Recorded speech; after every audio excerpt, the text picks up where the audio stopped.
The organisation that came to be known as Counterweight began a year ago in response to a massive surge of SOS calls. These came from people under siege from authoritarian critical social justice ideology, CSJ. This was at the height of the Black Lives Matter protests, to which many businesses responded by implementing CSJ-based policies and training programs. Consequently, the majority of the people seeking help were blue or white-collar employees, and most of them were complaining of Robin DiAngelo concepts of whiteness and white fragility being imposed upon them. These trainings required our white correspondents to affirm themselves as racists. They most commonly objected to this on two main ethical grounds. Firstly, that they abhorred racism and did not want to have to pretend to be racist to keep their jobs, and secondly, that assigning negative characteristics like racism to skin colour was, in fact, racist. Meanwhile, our non-white correspondents spoke of being expected to affirm their own beliefs in CSJ concepts of anti-racism, which they objected to on two main ethical grounds. Firstly, that they actually had different views on racism and how to oppose it, and did not want to have to pretend to believe in CSJ versions to keep their jobs. And secondly, that assigning belief systems to them because of their race was, in fact, racist. We also heard from a significant number of people complaining of being expected to affirm a CSJ version of gender ideology. This included an expectation to declare their gender identity, even if they did not believe themselves to have a gender identity, or had ethical objections to the concept of gender. The two groups that found this demand to affirm a certain ideological position on gender to conflict most with their own ethical frameworks were feminists and religious believers. However, more people were neither, and had no strong political or religious views about gender, but were concerned about the new requirement to pretend to have one. Some of the people who came to Counterweight were not employees. Another large group of concerned people were parents. At this same time that these workplace trainings began, parents reported that schools had also begun to increase the teaching of CSJ beliefs about racism. They told us their children were being taught to believe that they were inherently racist or inherently oppressed by racism via invisible power systems of whiteness that affected everything. This, they said, was increasingly replacing the teaching of more empirical approaches to understanding historical racism and how it still impacts people today. White parents were concerned about their children being required to pretend to have been socialized into racist beliefs, which actually ran counter to the values they'd been taught at home. Non-white parents were more afraid of the impact a belief in invisible racial power systems could have on their children's confidence and ability to succeed.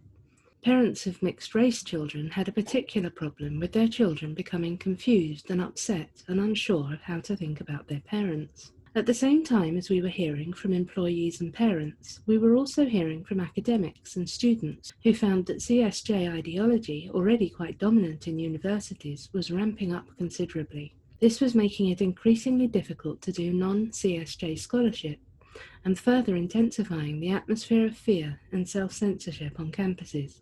There were also many communications from people who were suffering the effects of the surge of CSJ ideology outside institutions. These ranged from people who had suffered social media dogpiles for expressing a non-CSJ view, one young woman was near suicidal over it, to people whose friendship groups had broken down or families become split.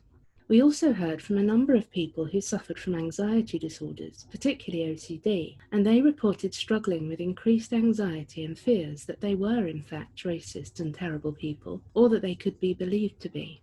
They had difficulty finding therapists who could help them gain perspective on this, as therapy had also become deeply infected by CSJ beliefs. Meanwhile, people who were neurologically atypical, particularly those on the autistic spectrum, reported finding it very difficult to grasp the social requirements of complying with CSJ ideas and being particularly prone to accidentally breaking the rules. This, they told us, had caused them to become more anxious in social interactions and more likely to avoid them. This was a particular problem for those neurologically atypical people who had already faced significant challenges in this area and now felt even more isolated and lonely. Therefore, those of us who had been publicly critical of CSJ ideas were suddenly being deluged with a huge variety of practical and psychological problems. They were directly caused by the authoritarian imposition of critical social justice ideas on a vast range of individuals in all spheres of life, and of all races, religions, and cultural and socio-economic backgrounds. I, as a writer on these issues, simply could not manage my inbox. Something clearly needed to be set up to help people, and it needed to be done in the style of emergency triage. There simply wasn't time to create a structured organisation, and so we began as a Discord server. This was built by Kevin Lowe, who used his skills in IT to build a private Discord that people could be poured into. They could then be connected with each other, provided with support and information collectively, and immediate emergencies triaged. Carrie Clark drew on her experience with citizens' advice to get a picture of the kind of help the members needed. She began to develop advice pathways and resource banks to provide the most relevant resources in the most accessible form and direct members to them. Carrie, Kevin and I were thus the founders of Counterweight, which then gained a website, a YouTube channel and a peer support service as well. We also formed connections and referral pathways with other organisations who could offer specific advice and support in various countries and in specific occupational spheres. The website was developed by Kevin. Harriet Terrell and Isabel Marston produced, facilitated and edited important educational media content that has now been used by thousands of people. Harriet and Izzy are two brilliant and dedicated women who somehow managed to do all of this while working a full-time job in Harriet's case, or in full-time study in Izzy's.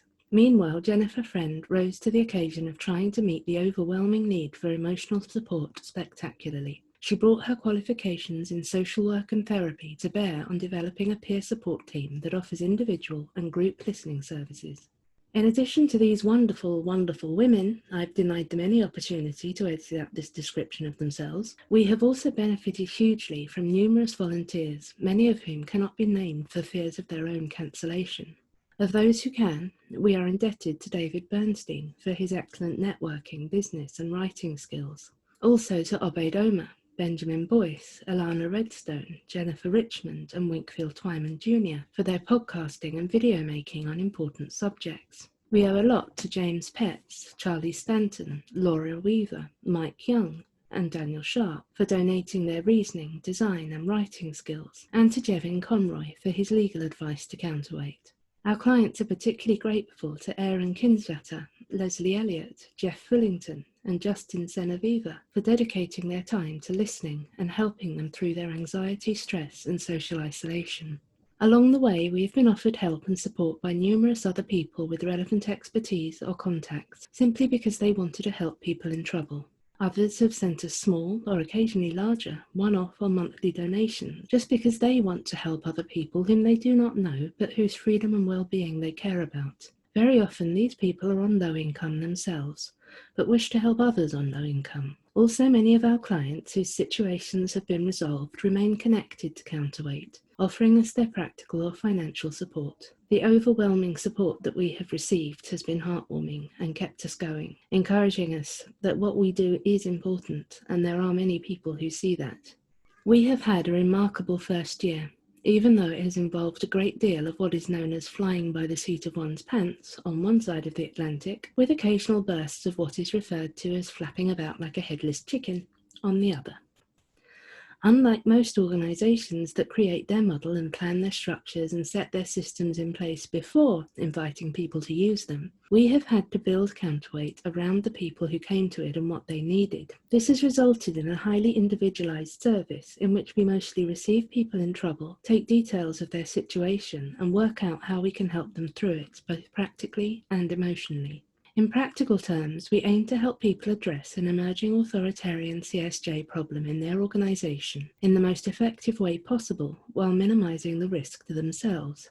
We do this mostly by helping them to write or practice articulating their concerns in a polite and cooperative tone and in a knowledgeable and principled way, and one that is proportionate to the policy or training programme being proposed. We provide people with accessible information and walkthroughs to help them strategise for addressing the issue knowledgeably and appropriately. We encourage them to take a calm but firm and persistent approach, as this is the best way to achieve a productive ongoing dialogue and positive outcome.